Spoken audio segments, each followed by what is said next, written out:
Assalamualaikum warahmatullahi wabarakatuh. Perkenalkan, nama saya Yeti Kurnia, NIM 207-2044 dari Fakultas Tarbiyah dan Keguruan, Program Studi Tadris Biologi kelas 1A, Universitas Islam Negeri Sultan Taha Saifuddin Jambi. Video kali ini bertujuan untuk memenuhi tugas ujian tengah semester mata kuliah Biologi Umum dengan dosen pengampu Ibu Devi Novalian MPD. Baiklah, pada kesempatan video kali ini saya mengangkat judul penelitian sederhana, yaitu pengaruh jenis tanah terhadap laju pertumbuhan kacang tanah. Kacang tanah atau Archis hypogyae adalah tanaman polong-polongan atau legum anggota suku Fabaceae yang dibudidayakan serta menjadi kacang-kacangan kedua terpenting setelah kedelai di Indonesia. Tanaman yang berasal dari benua Amerika ini tumbuh secara perdu setinggi 30 hingga 50 cm dengan daun-daun kecil tersusun majemuk. Alasan saya memilih tanaman kacang tanah untuk percobaan penelitian sederhana saya karena tanaman ini mudah tumbuh di jenis tanah apapun, khususnya tanah humus maupun tanah gambut. Tetapi nanti hasil di akhirnya akan menunjukkan perbedaan, entah itu perbedaan di pertumbuhan atau perkembangan di antara kedua jenis tanah yang ditanami tanaman tersebut. Nah, pada kesempatan video kali ini, saya akan menjelaskan tentang alat dan bahan, rumusan masalah, tujuan penelitian, hipotesis, serta variabel yang terdapat dalam penelitian saya. Baiklah, kita bahas satu persatu ya. Yang pertama yaitu tentang alat. Alat yang saya gunakan dalam penelitian ini yaitu yang pertama ada cangkul, yang kedua ada spidol, yang ketiga ada pensil, yang keempat ada penggaris, yang kelima ada kertas label, yang keenam ada polybag, dan yang ketujuh ada buku tulis. Selanjutnya yaitu bahan. Bahan yang saya gunakan ada 3. Yang pertama yaitu kacang tanah, yang kedua tanah gambut, yang ketiga tanah humus. Baiklah, lanjut ke poin yang kedua yaitu rumusan masalah. Pada rumusan masalah ini saya merumuskan 2. Yang pertama yaitu apakah dengan perlakuan jenis tanah yang berbeda pada tanaman akan mempengaruhi pertumbuhan tanaman.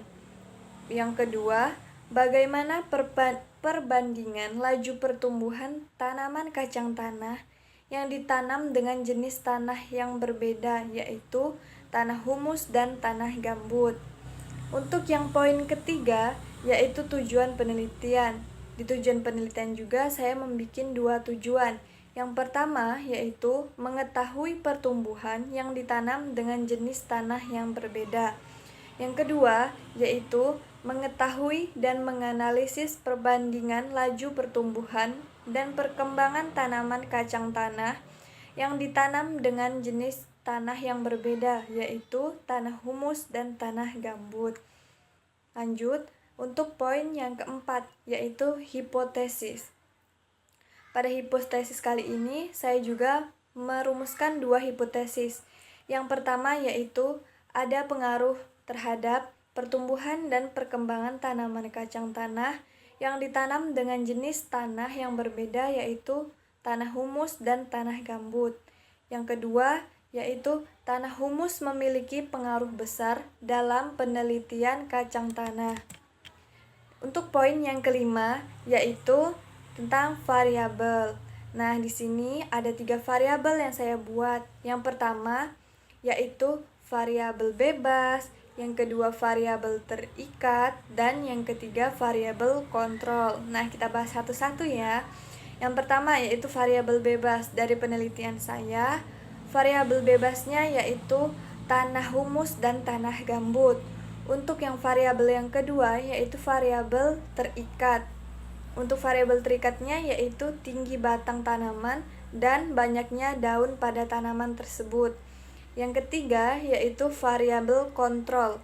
Nah, di sini variabel kontrolnya yaitu kelembapan udara, pengaruh suhu, dan air. Baiklah, selanjutnya saya akan menampilkan hasil penelitian sederhana saya yang berupa gambar dan tabel dari pertumbuhan dan perkembangan, tinggi batang, dan banyaknya helai daun terhadap tanaman kacang tanah. Berikut saya tampilkan gambar dan tabelnya. Nah, dari situ kita dapat menyimpulkan bahwa kacang tanah yang ditanam dengan media tanah humus menunjukkan laju pertumbuhan dan perkembangan sangat signifikan karena tanah humus berasal dari pelapukan ranting, daun, dan bagian tumbuhan lainnya. Tanah ini memiliki unsur hara dan mineral yang banyak sehingga tingkat kesuburannya sangat tinggi. Sedangkan kacang tanah yang ditanam dengan media tanah gambut menunjukkan laju pertumbuhan dan perkembangan kurang signifikan karena tanah gambut berasal dari tanah yang terbentuk dan bahan induk berupa bahan organik hutan atau rumput-rumputan yang mengalami pelapukan. Unsur hara yang terkandung di dalam tanah gambut ini sangat sedikit sehingga tanahnya kurang subur dan kurang baik untuk lahan pertanian. Baiklah, demikianlah tadi penyampaian materi tentang penelitian sederhana yang saya buat. Semoga bermanfaat, dan saya memohon maaf apabila terdapat penyampaian dan penyusunan kalimat saya yang kurang tepat. Dan saya akhiri, wabillahi taufiq wal hidayah, wal ridho wal inayah. Wassalamualaikum warahmatullahi wabarakatuh.